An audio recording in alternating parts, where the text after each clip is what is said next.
આજે આપણે મમરા અને મકઈનો ચેવડો બનાવીશું. એના માટે મેં સાફ કરેલા મમરા, મકઈના પૌવા, દાળિયા, સિંગદાણા અને લીમડાના પાન લીધેલા છે.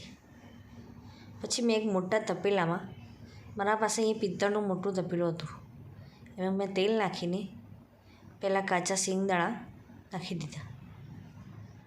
પછી સિંગદાણા બ્રાઉન થાય પછી એને બરાબર સાતળી દીધા અને થોડી વારમાં મેં પછી દાળિયા નાખ્યા.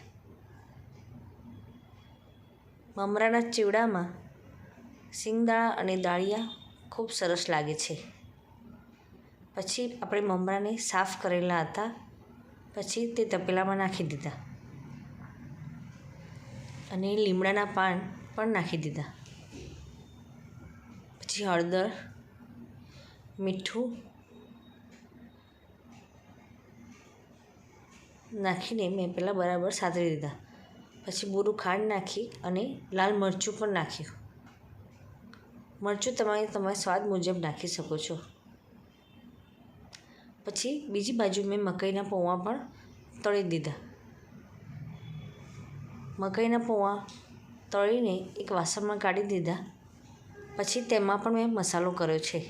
તેમાં મેં મીઠું, મરચું અને બોરું ખાંડ નાખી છે. હવે મમરા અને મકઈનો ચેવડો મેં મિક્સ કરી દીધો અને મારો મમરા મકઈનો ચેવડો તૈયાર.